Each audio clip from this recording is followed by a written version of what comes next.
and welcome to Free Hit, an FPL podcast. I'm your host, Chris, joined as always by my co-host, Jace. Jace, we are still in the middle of Game Week 35, technically, with Chelsea and Spurs left to play, which is the Free Hit and FPL podcast derby. But otherwise, how are you going? Listen, my FPL game week went better than my my fandom game week. We'll say that. I'm pretty aggrieved with some of the calls in the North London derby, but we don't have to get into that. I will say, though, a few of those could have added to Sonny's point total. So it is FPL relevant. But I'm pretty happy with the moves I made last week. I took a hit, as I mentioned I was going to. I brought Isak in for Darwin. That was like a 3-week ahead planned transfer, and it paid off immediately, right? And I also brought Guardiola in for Udogie. And that was huge. Yeah, I mean, 28 points between the two of them for the -4, so call it 24 points. But I feel really good about the transfer strategy, the choice I made. Obviously, kind of lucked into Guardiola in the header, but I knew he had a goal threat. Right, he gets wide, gets forward. Could have had another one. So I'm feeling pretty good, man. What about yourself? I think I grabbed a couple points closer to you this week. Yeah. I feel like I'm searching for motivation. I need like like an FPL pep talk for the last 3 weeks. I mean, you've gone from what, like 1.1 million to almost 500K in the last 3 weeks or something like that. 1.7 million at my worst. Yeah. From since the start of this podcast. What do you feel like you're doing differently now than what you were doing? I don't know if it's anything I'm doing differently or if the goals are just kind of falling a bit better. Like, things are kind of following the anticipated path a bit better. Earlier on, it seemed like a lot of my teams, like the underlying number were there, but the conversion just wasn't. But I really do feel like I planned my wild card out with the intention of kind of like, hey, I want to get 69 points per game week, right? That's what I want my average to be. So I made my transfer decisions based on the expected points to get me there. And I've kind of followed that methodology with my transfers too, and kind of looking at who has the most kind of pathways to points, whether it be double game weeks or kind of the position they're taking up on the pitch. And budget and all that kind of comes into mind as well. But I feel like the planning has really just been next level from me, and with your assistance, of course, on the podcast, just kind of getting the process right, as we've mentioned before, and the results seem to have followed. Yeah, I was hoping you were going to say me. I got you. I brought you in. I'm glad that came up. No, it sounds like it's just more like you feel like you're looking at expected points data. I'm assuming like odds derived expected points data every week, like on a more regular, like you kind of have this like system down. You've also been on a lot of plane rides, which we've talked about. I've had a lot of time to think about this. Just like look through the various teams and like play around and stuff like that. Yeah. Well, that's awesome. I'll tell you that part of it this week, I gave you 4 extra points. I don't know if you noticed that. I made 2 transfers and took a -8. I accidentally transferred out Gusto for Dan Burn instead of Udogie for Dan Burn. And then I had to take an additional hit to transfer back Gusto back in for Udogie. So I took an extra -4. And that was like one of those things where I was just like, this, why the fuck do I care about this game? This is so stupid that you have to, it's such a dumb mechanic that as soon as you confirm the transfer, you can't be like, undo. I meant to do this player. It's like locked in. And I kind of felt that was like a moment for me where I was like, okay, maybe I'm ready for next for it to be over. But why'd you bring Gusto back in so quickly? Was it before he got the flag, or he was just thinking he's going to be fine?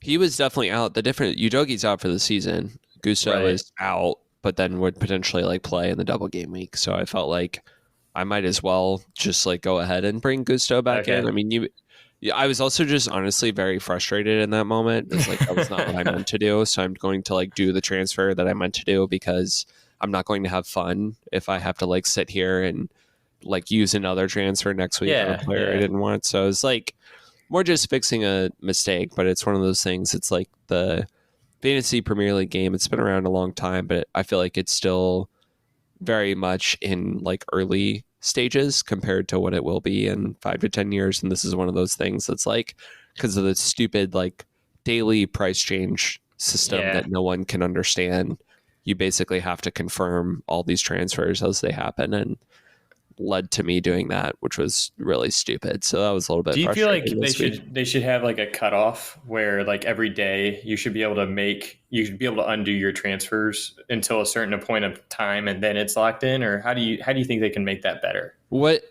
I would like to see is one price change per week. So like Okay. after the last game in the game week, the game locks, and then the new prices get published. Because it's also crazy that Cole Palmer is like 5.9. We talked about how there's no mid-price midfielders in the game this year, and the more I think about that, the more it's like, oh, because Palmer, like Palmer, Right. everybody owns him. You basically like don't need that player, and that asset becomes totally irrelevant. So I wish what they would do is basically like freeze it, tabulate, based on trailing data, et cetera. Opta, who like runs the stats for the games, like generates a price, and then that's like that player's price for that week.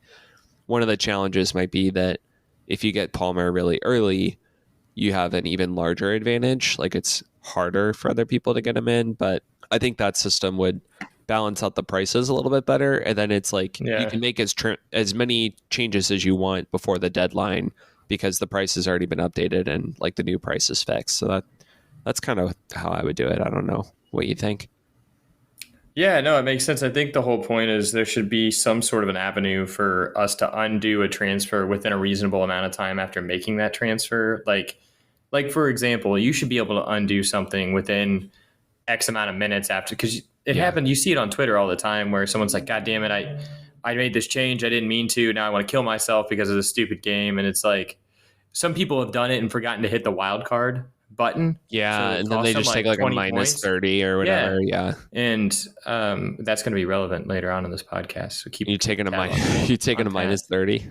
Well, I'm thinking about it. Okay. All Not right. quite that big, but anyways, there should be like you should be able to pull like the parachute cord there and be like, I screwed up, or like have some sort of appeal there. But at the end of the day, it is just a game, right? We have to remember that, like you said. But yeah, that's the thing. right? When I took that extra -4, it was like I care more about like doing what I intended to do here than like Yeah. taking this really seriously and be like, oh man, no, I can't do the thing that I meant to do originally, and everything's ruined and whatever. It's just like it's more just like frustrating, and I'm glad that I just went ahead and fixed it. But the other component of this too that I should say is I think I'm also feeling there's a lot of players that I want that with only 3 game weeks left, I'm probably not going to have. Like Havertz is one guy that it clearly is one of the best picks in the game, and there is essentially no path to me owning him for the end of the season unless I do something crazy, like you said, take a minus, whatever to go from Saka to Havertz, which I'm not going to do. So I feel like I'm ready for that, like game week 1, new coat of paint, wild card team. I've already started writing down like, okay, here's the guys that I don't really care how much they cost, I want in my team.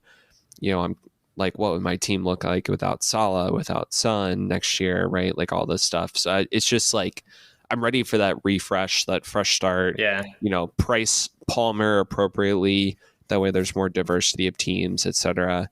It can't come soon enough. I'm ready for game week 1, 24. You're not 25. alone though, man. I feel like I've seen a lot of, especially content creators, and granted, you and I are newer to this space, right? So we don't feel the wear of some of these guys, but some of them are like, I'm just sick and tired of this game. Maybe I'm just going to deactivate my account. Like, and it's like, man, it is a game at the end of the day. Like there's like, it doesn't matter. I guess if this is your livelihood and people are getting like the pay for advertisements and stuff like this, maybe there's some gravity there, but for a lot of us, for 10 million plus players, it is literally just a game at the end of the day. It should be enjoyable to some extent, right? Yeah. Hopefully to the fullest extent. And I kind of think that's where like this is a great time for FPL Challenge. Like if that mode was good, I would just be like, oh, like my team is done. What I did this stupid transfer, like whatever. Like, let me go build the best FPL challenge team for 36. I can get Havertz and like whoever and like have fun with it. It's just like so gimmicky right now with like the different bonuses each week. I don't know. I might give it a Yeah, shot just to try it out, but I wish it was just like a pure like game week 1 through game week 38, full 15 players every week. Here's your budget. Like, go do it rather than these like different bonuses. I feel like that makes it a little bit less fun, but I don't know. That's yeah. just me. I feel like there are a lot of ways there's a lot of loopholes in that game now too that I feel like a lot of people have Yeah, made I've seen public where you can a like lot of that start stuff. people who aren't going to play and then make changes as you go depending on how it turns out. So I don't know, maybe not for me, but I guess it could be fun for if you were in like an FPL draft league too, right? It's a little different game stakes, but yeah, I think you're right. What is your motivation for the end of the season, Chris? What do we need to do? Do I need to play the Rocky theme song for you? Like, what do we need to do to get you there across the finish line? Yeah, I was trying to think today, like what would make me happy. And after this, like inadvertent -8, my rank is 350k, basically, which Mm-hmm. is fine. It's not great. It's not bad. But I think with the upcoming double game weeks, there's still enough time for me to get into the top 250k. So I think that's my goal. If I can go 100k from 350k to 250k, it's like 20 points over 3 weeks. With the double, it's very achievable. Next week I'll have Foden and Kevin. I'm sure I'll pick the wrong captain this week, but like there's potential for a lot of points this week from a lot of guys. So like I think that makes you feel a little bit better. I think to have a target in mind, but that seems reasonable. What about you? Where are you hoping to land now? I'd like to be in the top 500k, right below the top 500k. Just based on where I was at in the last like 10 weeks, I feel like I've made a lot of strides forward, and whether that is, my planning or people just stop playing the game, right? I'm sure there's a bit of both where the weak fall out, but I want to be in the top 500k. But I also, like you said, want to make it fun. As far as mini leagues go, you and I aren't going to catch Ryan in Yeah, ours ours, is kind of right? over. I could still potentially catch you in one of them, but at the end of the day, I kind of want to take a punt, like you said. I want to do something crazy in this double game week 37 and just see where I land. Because if I finish 350 plus K or 700K, there's no real difference, right? Like it's not a flex either way. I don't think it's a flex until you're in like the top 100K. Yeah, we can So put it I on kind of want to see Twitter. what's, yeah, right. I kind of want to see how punchy I can be. Just taking it back to the last double game week, there was a guy who took a minus like 26 or something like that and scored 200 plus points. So he still ended on like 180 points Yeah, total, that's pretty which is impressive. kind of crazy, right? Or it was around there. Even if he landed on 150 and took like a minus 40, like still better off than if he hadn't taken that hit, right? So I feel like if the players are there and the expected points are there, like they were in the last double game week, I'm thinking I'm going to make 5 or 6 transfers to put myself in a position Yeah, just to go go get for those it. points to buy a ticket for the lottery. You know what I I mean? like it. Yeah, if the captaincy for me goes horribly wrong this week, which again, there's a lot of players with good fixtures, it would be very frustrating to pick the wrong one, right? Yeah. And let's say I get another red arrow. I think I'm very open to that, just kind of going for it. The problem is like there's only what 5 teams or 6 teams that double. We're just all going to Mm-hmm. own the same guys for the most part. Right. So you and I can talk about punts that might make sense for 37 that might be fun, but like everybody's gonna have Holland, Foden, Kev. I don't know that you're maybe around the 500k, maybe around the 250k mark where I am. You and I can still make up some ground, but top 100k, top Yeah. 10k, I think those guys are going to be close to 100% owned. It'll be interesting because it all depends on who has the chips left, right? Who's got a wild Yeah, card they're still hanging on to. I think there's still some out there in the top 250. We both have our bench boost, right? And I think what was cool about the last double game week is, I had 11 players that doubled. What if I have, you know, 15 players that double even with a hit? I mean, there's some merit there, right? So again, just trying to put myself in a position to grab some of those points that maybe some others who are in the top 250K aren't willing to take that risk, take that hit to go for those Yeah, players. I that's mean, there's true. not enough wild cards and free hits out there where everybody's going to be able to get to De Bruyne, Haaland, and Foden, and we don't even know if those three are going to be playing in the last game week. So you are kind of saddling yourself for Yes. 38 too. So I think there's just enough kind of runway left to do some crazy things and differentiate yourself. Yeah, that's a good point. Maybe if you get a player or two that is okay in 37, but you like for 38, and like let's say the City guys blank or get rotated, and then yeah, they win the title, you're kind of stuck on them. I could totally see that as being a viable approach. Do you want to hear my list for next season, by the way? Of Of course. like Yeah. guys Yeah. that Let's I do want it. no matter what. We don't Okay. have really a ton left. Yeah. Let's It's do it. really short, so I just want to like just to because this is what's making me excited is thinking about next season's team. This is what you're holding on to. Havertz is going to get reclassified as a forward. I think he's going to be like 9 million. I think he's in. Isak and Watkins. I want Havertz, Isak, Watkins. I do not want Haaland. I want those three guys. I'm assuming they'll all be between 9 and 10 million. Watkins might be a little bit more expensive based on this year, so we'll have to see. Then in the midfield, I also want Palmer, Eze, and Foden, no matter what. So that could be a no Haaland, no Salah team, basically, like with all of those guys, but just like stack the box at every position without going like super premium, but a lot of guys in like the 8, 9, 10 range. And like I said last week watching Eze, it was so much fun. And despite the returns this year and last year just being okay, the underlying numbers are really good and the eye test is really good. And it's just like, man, I can't believe I get to like sit down and watch Eze and like root for him to score points. It's just like is a very fun experience. So I look forward to having him hopefully next year. Yeah, it'll be interesting to see what teams they play on next year too. You know, I've seen a lot of transfer rumors with Eze and his release clause. Isak has been tagged with a few potential moves too. Watkins could probably write his own ticket after the season he's had. So we'll see what shakes up. But I like those names. I feel like those would be great names to have here in the run-in. The only issue is they don't double, right? So, and it's hard to get there and rationalize it when they don't double. But I hope Eze's in a lily white kit next year. Yeah, I've seen some rumors. He would be incredible. Would he play like next? You play 2 10s with Madison, or what happens there? Oh yeah. Okay. I feel like that would be a ton of fun to watch.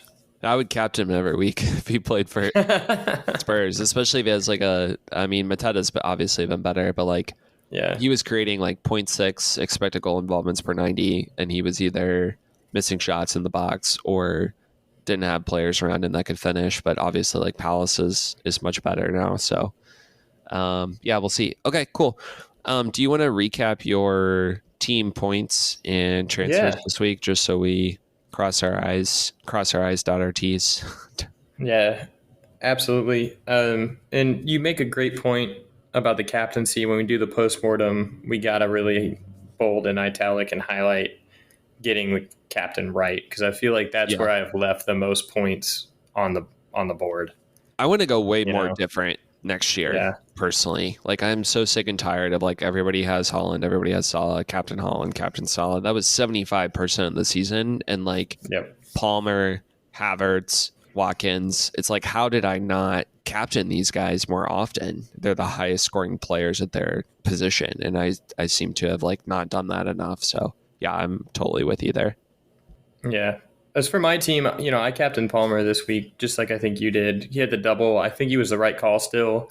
I think Sonny would have been a good way to differentiate yourself, especially if he'd gotten another penalty too, but he only got the one. So I went with Dubravka in goal. Getting the keeper right is another thing to add to that list, because there was about 80 minutes there where I was kicking myself hard for not starting Onana, because he had all those save points as well as the clean sheet, and he had the bonus points too. But then obviously when he got scored on, all that went away, and he ended up with just one more point than Dubravka, which is who I started in goal. So I felt a bit more relieved there, along with the Fulham assets. But Dubravka in goal, Aït-Nouri, backline with 2, Gabriel with 1, and Guardiola with 15, who I brought in on a -4 for Udogie. Saka in the midfield with 12, Salah 1, Sonny with 7, still yet to play, Garnacho 2, Palmer 4, who I captained, so 2 times 2 equals 4, with still Tottenham left to play. I hope he goose eggs really hard in that fixture. And Haaland and Isak led the front line, with Isak being my other transfer for Nunes, who we mentioned before. Left Muniz on the bench with 6 points. Was happy when Haaland went in and scored. Really hoping he was going to not go in so I could get Muniz off the bench. I've not benefited from a return from him yet since I've been owning him. So just kind of annoyed at that point. Don't know that I will. That's actually hilarious. It is. That's actually hilarious. But he's definitely returned. I just haven't started him, right? So I own him. Like you said, I'm having more fun owning him. He's a great pick. Sucks that, great pick. So I've left about 12 points on my bench between Onana, Muniz, and Robinson. Obviously, Gusto wasn't going to play, so I just sat him out. Do you think he's going to come back? He's got a knee injury at 25%. I don't know how severe it is. I'm not deep in the Chelsea threads, but... Yeah, at first, last week I mentioned I heard he was like back in training. He was training, right? And that was like not the case, evidently, as the week went on. And then I saw like he's supposedly supposed to be back for 36, which would be this week.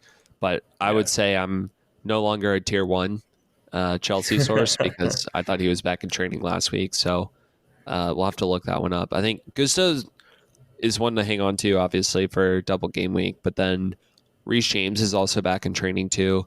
I don't know if Reece James is going to play, but depending on where Chelsea are at in the standings, like I said, I could see like a game week 38 Reece James start just to get him 45 minutes, 60 minutes, whatever, depending on the competitive situation. So it's something to keep an eye on, but I think he's definitely worth keeping for the 2 away fixtures in the double game week. I was going to ask you, why didn't you captain Son? I thought of anyone like you would captain Son over Palmer this week. I was literally watching the last half of that game behind my brother's couch. I was visiting him in Raleigh. Chelsea or the Tottenham? Arsenal game, Tottenham Arsenal game. And if I had captained Sonny, I don't know that I would have even been able to watch the game. Like, I'm pretty pissed off that we didn't get an additional penalty there. I'd been super fucking pissed if I'd captained Sonny and we didn't get an additional penalty to the point where I don't know that I would have been able to hop on this podcast with you. So for my mental health, I did not choose Sonny. I went with Palmer because the emotional hedge we talked about last week, right? I got Saka's points. Maybe I'll get Palmer's points too, at least if you guys thump us, which I'm hoping isn't the case. But that was really my captain decision. I let my emotions make it, which is fine. We can add that to the list of postmortem things to discuss too. But that's a hard one to ignore. Why'd you captain Palmer? I think the fixtures for Palmer on paper seemed better, just given that Chelsea get Tottenham at home as opposed to vice versa. And then Tottenham had the Arsenal fixture versus, Chelsea had Villa away. But I think in hindsight, now having seen the ownership numbers, not even necessarily the returns, because like Tottenham got a pen, right? The open play, neither of them. Son missed a chance, Palmer missed a chance this week. I thought they were like pretty even keel. But the captaincy split is like 90-10. And I think if I had thought about that a little bit more, I'd say, well, maybe I think it's more like 60-40. So it makes sense to go with the differential in this situation rather than consensus. But I'm also a Chelsea supporter. I, unlike you, enjoy captaining Palmer because then it's like, okay, I can not only watch my team, but root for this individual player who happens to be the only good player on the team. Try and do something in a given game week. I was also this was Palmer's first blank in weeks, though, beyond the Arsenal one that he was out, right? Where Palmer, you can actually get behind rooting for him. Like, pretty confident he's going to return. Sonny hasn't looked like he was going to return in the last 3 weeks, So I think that is a bit of a difference. I take your point, though. Yeah. The other thing is, I was going to ask you, I did this too, where I started Garnacho, and maybe I shouldn't have, over my bench striker. I started Solanke on the bench and then started Garnacho above him because he had Burnley. You did the same thing where you started Garnacho because of the Burnley fixture. I would argue like Solanke and Muniz, like all things equal, are much better picks than Garnacho. And I feel like we made a mistake. We got too kind of googly-eyed about the Burnley fixture for Man United versus just like starting the better pick. Yeah, there was that. United at home, Garnacho's been pretty good, right? He returned against Sheffield United at home, and I thought it was kind of a gimme he was going to return. He could have, especially against Burnley. My issue was Palace has been in such good form. That's why I stayed away from the Fulham Yeah, asset. that's totally fair. You know what I mean? Especially Robinson in defense, and Muniz up top. I thought Palace's defense has been a lot better, but maybe they've been overperforming a bit, and we're lucky to keep a few of those clean sheets, right? But I think for the most part, that's why I avoided starting my Fulham assets, because I was more scared of Palace than attracted to Burnley. Man United should have played better, but they were the worst team in that fixture. And I don't know why I keep kidding myself that they're not going to play like that the rest of the season, because you've got Palace next, right? And then you've got Arsenal, Newcastle in the double game week 37, and then they finish with Brighton. Are they gonna take more than a point from those next 4 fixtures? Newcastle, the only thing you can say is that Newcastle have been really bad away from home. But yeah, the other fixtures, I'm not super. That's why Maguire, right? We were talking about him. Yeah. And he double returned last week. And I was like, well, actually, now that I'm like looking at this team more, I like him less as a pick because it seems like defensively they're not great. And we'll talk about Bruno in a little bit too, but that Arsenal fixture I think is going to be really difficult for them in the double game week. I don't, what is his expected points there? Like 3.5 maybe. It just kind of depends on like which version of Newcastle shows up in that double game week. I think there could be some points there if they get like bad away Newcastle. 7 is what Garnacho's current expected points are for that game week. And across two games. Yeah. So like Bruno is probably like 9 or 10 or like whatever. I mean, he's been really good. But our Arsenal stuff is all I'm saying. Bruno is 9.6, so that's pretty spot on. You don't even need that. You just I don't. Yeah, just ask you. Yeah. Cool. Well, I can do my team. We have the exact same midfield and the same 2 forwards. I just have a different defense. I had a Branthwaite clean sheet. Dan Burn from Newcastle was one of my transfers last week, so I went Newcastle defense instead of City defense due to budget. Yeah. And I have Reguilon, where you have Gabriel, Reguilon 1-pointer.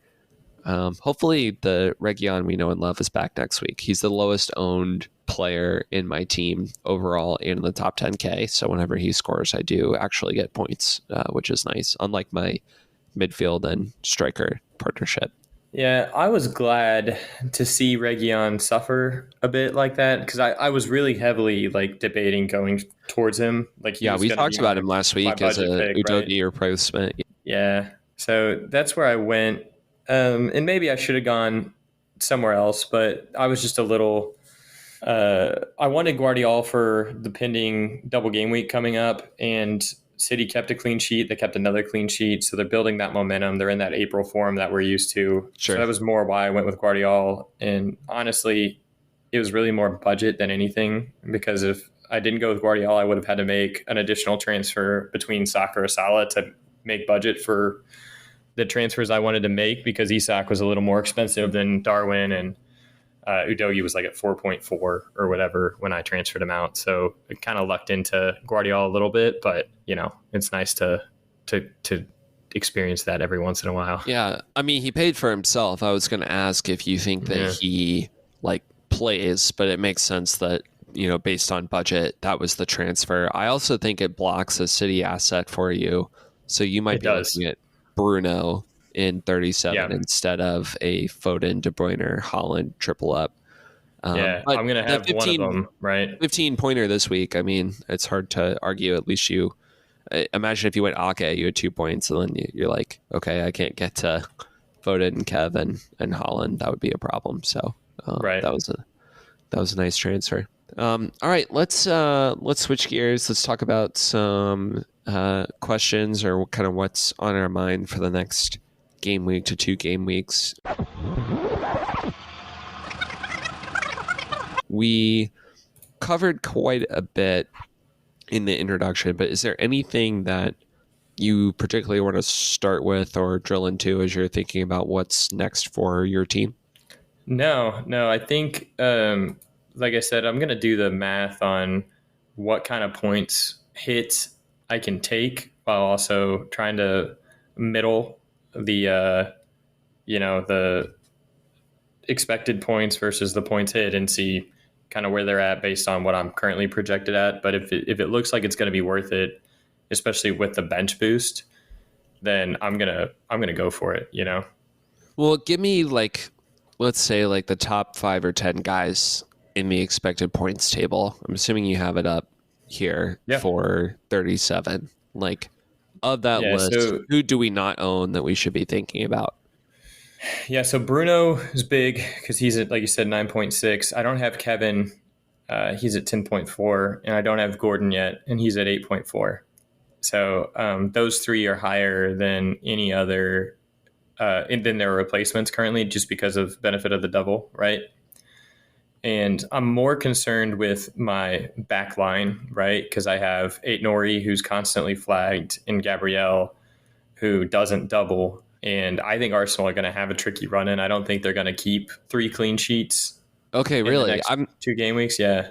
I'm kind of on 3, maybe not, but I think 2 is very reasonable. I think they're actually still good picks. I don't know that I would sell an Arsenal defender for a double game week defender personally. Yeah, that's fair. I think it all depends on which route you go, because obviously you're kind of stuck between Brighton, Newcastle, Chelsea, Tottenham, and City, and I am blocked from City. So that's kind of where the analysis is coming in. Okay, is it going to be worth? Are there any attacking assets that are defenders that I think can return twice over the next 3 game weeks? Yeah, or the next 3 matches, the next 2 game weeks, right? The final 2 game weeks, and see if I can do that math. But I already own Guardiola, who has the highest expected points. Pedro Porro is slightly above him but basically they're both 8.2, right? And we kind of saw that maybe Porro's not the player that we kind of thought he was at the beginning, right? no, We had that conversation last week. Where is it? City away too. They have City, Chelsea, and Burnley, City, so Burnley is but good. they also, I was gonna say they also finished with Burnley, so there's some potential there, but that's where I'm kind of stuck at. Are those 2 defensive spots, and then my Fulham assets as well? Is João Pedro a better pick than Muniz because you got the double? Is Gusto gonna play, right? But if I'm gonna take the hits, I mean, I can call it 5 transfers, take a -12 with an expected return of 130. So call it 115. Can I get to 115 without taking as many hits, I guess, is my plan here moving forward, right? Is there anything that you're doing this week, or is this all like you're going to roll? I'll make 2 transfers. Yeah. This week. I think I'll make 2 transfers. One being a City midfielder, whether it's Kevin or Foden. I haven't made up my mind yet. For who? And then probably for Salah, because I am looking at this, and all 5 of our midfielders have great fixtures this week, and I'm almost like tempted to captain Salah home Tottenham because I think a lot of people are going to be off him, and it's a really. But is he going to start? That's the issue I have with Salah, and I would rather sell Saka, right? Because I think he got lucky against the Tottenham, right? He had 1 fucking shot on goal and it went in. Great. He shouldn't have counted in the first place. But the fact is, I would rather sell Saka, but I don't know if Salah's going to play. He and Klopp had that altercation at the halfway line. He only got like 20 minutes. I mean, I don't want Salah. Well, maybe I do want Salah for 20 minutes against Tottenham, but that doesn't make me comfortable at all. Like that doesn't seem like I'm going to have any fun if that's how it's going to go. What do you not worried at all about that? A little bit. The flip side is that Salah got a rest. Mm-hmm. He hasn't been the same player in the second half of the season down the stretch. We've said the underlying numbers still look pretty good. A little bit diminished over the last 4 or 5 weeks, but he's still a good asset. He's probably not worth the price that he has in your team, but like he might have the best fixture this week. I think Wolves home is very good for City. Don't get me wrong, but Yeah. Are you going to take Salah +4 versus Foden this week? That is much harder to me, and especially like if you think Salah could be a captaincy candidate, like I've been thinking about this week, it's difficult for me to like as much as I want to get to the City asset early, I would almost rather just take Salah for one more week and get more information and then make 2 City transfers next week. Most likely Foden and Kev, but let's say somebody gets hurt next week too, then it becomes a little bit easier to navigate. So that I don't know. I might be higher on Salah's prospects this week than you. It's just difficult for me to take a hit this week to take out not only a good player, but like one of the best FPL players ever against Tottenham at home. Like it's just hard for me to get there. Yeah, that's totally fair. I'm just a little worried about Salah's minutes personally. That's just kind of where I'm at as far as who I'm going to shift out. So it's either I definitely don't know that for sure. Like you said, if it's Salah, I'd probably bring KDB in. If it's Saka, I'll bring Gordon in or Foden, just depending on kind of the news we get. But I probably do need to get out of one of my defenders, whether it be Robinson or Ait-Nouri, maybe Ait-Nouri because he's got City away.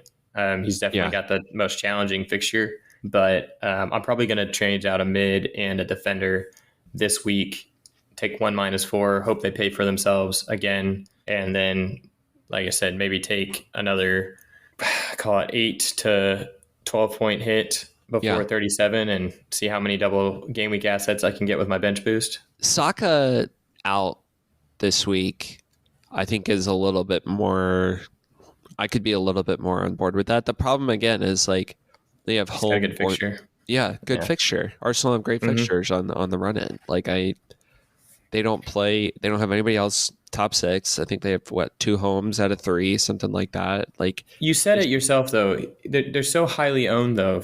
Saka and Salah are highly owned, right? True. They're both above 50%. So I'm not making any like ground up having them, right? I may lose ground a lot easier, right? But I'm not making any up having them. So that's kind of why I'm gravitating towards those two, because I don't know that I'm super confident in them bringing home the points. Much more confident in leaving Gabriel in the back line against Bournemouth at home than I am banking on Saka returning, right? Who's the defensive transfer? I think this is relevant for a lot of people because I think Haaland, Kev, Foden, triple up is going to be very popular. So you're going to be out of a City defender. Man United are terrible. Brighton just lost Van Hecke, who was kind of the optimal 4.0 like center back, budget double game week defensive option. So it looks like you're going to have like one Newcastle defender and then probably an Arsenal defender for most people. And I don't know like who the hell else is in people's teams because it's very difficult to get past those first 2 spots. Yeah. Yeah, that's fair. Who's on your list that you're thinking of for Ait-Nouri this week?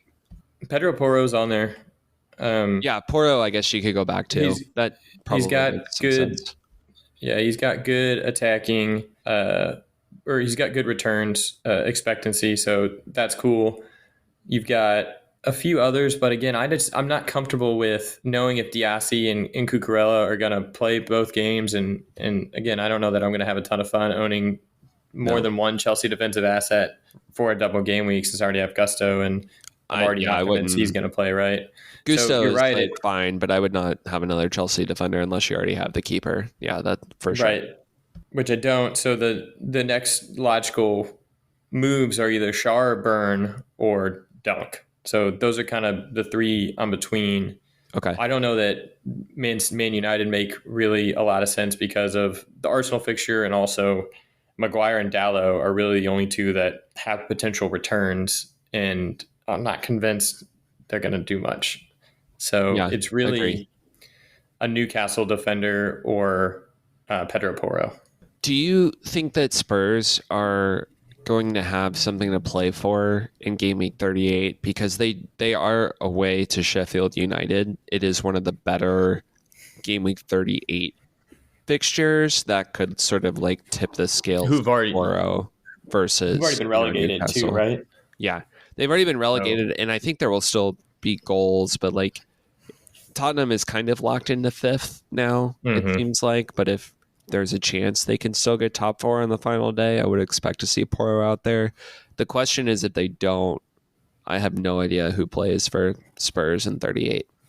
Well, they may not have a choice, right? We may not have defenders. You've got Royal and Davies, who are kind of your de facto substitute defenders, or you could push, I guess, Van de Ven out wide and bring Dragusin into the center. I don't know. It's hard to plan that far in advance, so now, right? Because even before double game week 37, we won't have that information, right? It won't be set in stone. And what sucks is for us to make a top 4 push, we almost certainly have to beat City. But if we beat City, that gives Arsenal a pretty decent chance at winning the league. And I don't know that Tottenham's going to allow that to happen. I feel like we're probably going to get beat by City like 2-1 or something like that. Self-sabotage, just like throw the game. Yeah.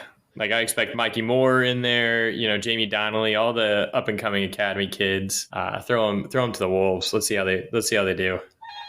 How would you rank the defensive assets that you just mentioned? Burn, Porro, Schär, given their price point. I think I know exactly how I'd rank them, but I'm curious where you're at. Yeah, I mean, it'd probably be it would probably be Porro, Schär, Burn is how I would rank them. Schär seems to be the most popular Newcastle defensive asset, and I still think Porro has more goal threat than both of them, just given Newcastle's form. So that's kind of how I would rank. Is that same as you, or would you go the other way? Relative to the price point, I think Burn is clearly a better pick than Schär.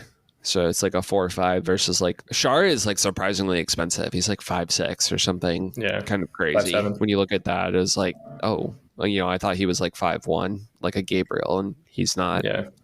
So the question is like, you have slightly better clean sheet odds with Newcastle and Burn versus more attacking upside with Porro. I think Porro has the Burnley fixture, potentially a better game week 38 fixture, probably no cleans. The answer for some people, again, might just be both, because there's just not enough defensive assets. If you take City out, if you're not going to consider Brighton anymore with Van Heck out, if you're not going to consider United anymore, like he almost becomes sort of a de facto. But I think I probably have Dan Burn slightly ahead of him. I just don't think he's produced enough offensive returns to justify, was it like 1.2 million more or something like that? And depending on the midfield situation, I may not have budget to go to anyone other than Dan Burn, right? Because I don't have money unless I send Salah or Saka home. So that could dictate my decision as well. Yeah. All right. Last question on this. Talk to me about Bruno. Who's out for Bruno? When are you getting Bruno? How do you feel about getting Bruno? He's been one of the best FPL players over the last 4 or 5 weeks, like easily. United still suck. They have a tough double game week. They don't have a great run in, but I think he will be very popular during this time period. What are your plans as it relates to the United talisman?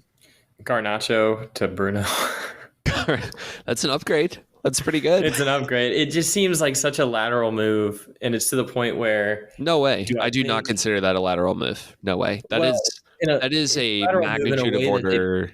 They both have a double game week for United, in that is they play for the same team. Move. They play for the same team. They have the double game week. My question is it worth taking a hit to replace Bruno, to replace Garnacho with Bruno, is where I'm struggling. But that's the only spot I can think of if I want a City midfielder and Gordon, then I have to take out Garnacho. I don't want to lose Palmer. I don't want to lose Sonny because of the doubles. So Garnacho is the only option there for me. Yeah, I think it's worth it, personally. Okay. I probably won't. I don't have money to do that, first of all. But in my like hypothetical world where I do have money, I don't know that I would do it. But like based on what you told me of like, hey, I want to try this new strategy where I'm taking hits and like going for the double game week and just trying to like score as many points as possible and net, whatever the hits are. Like, I think that you're not doing that if you don't take the Garnacho to Bruno. Like, you're kind of pulling back on that. Here's my math was in my hypothetical team that I just gave you, the expected points was 120-ish, right? Depending on who I captain. Okay. Without it, right, if I go with the team that I have or similar setup, I'm still at barely 70 expected points. So I think there's enough potential points there to go for maybe a -12 to set myself up to potentially go grab all those points. Obviously, the captain is the most important piece there, right? I have to get that right for this to pay off, but I think the potential's there. Yeah, you said Garnacho was like 7 expected points and Bruno was like almost 10. So you're close. Then you get like one more week of Bruno after that. I just think the upside with Bruno is so much higher. The Arsenal fixture is the one that is really hard. But if you can get a penalty in the Newcastle game, like, I think you're going to be totally fine on that pick. I would love to own him. He's another player in that list of like, here's a guy I would love to own, but probably can't or won't happen before the end of the season, which again is a bummer, but I think it's just sort of the nature of where we are in the game. And especially with the double game weeks, again, there's just like a limited pool of assets that everyone's going to have. And that's just kind of what it is in game week 36. There's not a whole lot else to say, but I'm really interested if you end up taking this approach where you're just, fucking firing away on the FPL app. Just make sure you transfer the right players in and out, because once you do that, you can't take it back. Just heads up. Again, I'm just trying to, it's all about the math and if that makes sense, right? Because these slight upgrades, I don't know that they do me a ton of good, right? But if I can see a way of still landing in north of 100 points with the bench boost while taking the hits, then I'm going to give that a go. Probably go for it. Yeah, I think it's totally reasonable, man. I really do. Okay, I think that's really everything in terms of like questions for this game week. Again, it's pretty. I feel like it's going to be a big roll week for a lot of people. I know you mentioned like transfers, but yeah, next week there will be a little bit more transfer activity. Obviously, like bench boost comes out, et cetera, et cetera. So are you going to roll a bit more? Yeah, I was just going to move on to like transfers for this week. I'm going to roll next week. I want to have both Foden and Kevin, so it's 2 transfers, plus I still have an injured bench defender, plus whatever happens to Gusto. So I'm looking at 3 to 4 transfers next week. I think it makes sense to roll. Solanke will probably just be my bench boost striker. You saw him to Brentford. I think totally fine fixture. And then Areola will be my bench boost keeper. You saw him to Luton. Another like completely fine fixture. So I will not have 15 doublers. I will have, I don't know, 12, 13, something like that. I'm still worried about game week 38 too. I want to get like a better sense of it doesn't seem like either City or Arsenal are going to lose. But I want to kind of look at some single game week picks that could be good in game week 38 as well. Yeah. On the lose side of those. You definitely don't need 15 doublers, right, to have a good bench boost. I mean, I want to be clear about that, right? Like, that's not the point. Am I giving myself the highest potential to get those points? I think is what you just have to ask yourself at the end of the day. Yeah. Well, it's like, talk about marginal gains. Like, I think a hit from Garnacho to Bruno makes way more sense than a hit for Solanke to João Pedro, right? Yeah, like, that would be a terrible, just to double up on João Pedro. Yeah. Like, Solanke is still a better asset for me. And you said 2 transfers for you. What were your 2? Yeah, it just depends. I'm going to see what kind of news we get. We got a Friday deadline this week, I think, don't we? That's right. Yeah. 1:30 Eastern. Yeah. So I'm going to see what kind of news we get. It's always better, I think, with it being a Friday deadline, because I don't have to wake up at the butt crack of dawn to get the updates, right? So I'll probably wait and make my transfers Friday afternoon. And I probably most likely will send Aït-Nouri on his way, since he's playing City, and bring in one of those defensive assets we talked about. And we'll see what the midfielder situation is. If Salah's going to start, I'll probably leave him in. But if he's not, there's any indication he's not, I'll probably bring in Foden or Kevin. Yeah. Okay. Interesting. Speaking of Salah, let's circle back on captaincy too for this week, because there's a million captains this week. There really are. Yeah. Isak is away to Burnley. The City guys are at home to Wolves. Palmer is at home to West Ham. Arsenal is at home to Bournemouth. Salah is at home to Spurs. And then Son in the reverse fixture is at Liverpool. He always scores against Liverpool too. So I think even he's a totally fine captain. He should be on the wing this time too. So maybe that gives him a little more like a change of scenery, with Richarlison back. Yeah, certainly. Is he on the same side as Trent? If Trent's playing right back and Son's playing left wing, because that would be something to look at too. Yeah, that's a good matchup for him. Where are you at on captains this week? I'm probably gonna go the differential route, see where everyone else lands, and go for the least captained option, which I think will probably be Isak at Burnley. If I'm just gauging it, I don't know that I want to captain Son against Liverpool. I don't like the Tottenham Liverpool fixture in the first place, and I feel like we got so much fallout from the last fixture that it's just not going to really go our way this time around. So I'm probably looking at Isak against Burnley, because I think a lot of people will go Saka, Haaland, Palmer, or insert city midfielder if you have them, and I don't have them at this point. Right. Yeah, I think Foden could be popular. Even Kev would be popular. Yeah, I kind of agree with you. Haaland to me seems like number one. I think Haaland will be 85 to 90% captain, and then you'll get some Salah, some Palmer in there. You're probably right that Isak, I mean, even this week, 13 points, Isak would have been a great differential captain. So yeah, I think I still need a couple days, honestly, to think about it. Yeah. Like, I'm very tempted by Salah because everyone's off Salah right now, and I think it's a great fixture. I could talk myself into Son too. I think it's just like you said, if he's back on the left, it's a good matchup for him. Isak is a great pick. Do you want to go against Haaland's ownership, even though it's a little bit lower right now? There's just like so much to consider. But I think I'm with you that Isak maybe is a good combination of good pick, solid minutes, but also a little bit of a differential this week. Yeah. I did see Haaland, a lot of managers had him on the bench this week, so that factors in. But Haaland's ownership in the top 10K this week was 52%, again, because he was benched. Isak's ownership in the top 10K was 87% this week. Wow. So Isak may not be kind of as much of a differential as we think he is, but maybe with the captain, you get a few more of those points. So we'll see. Yeah.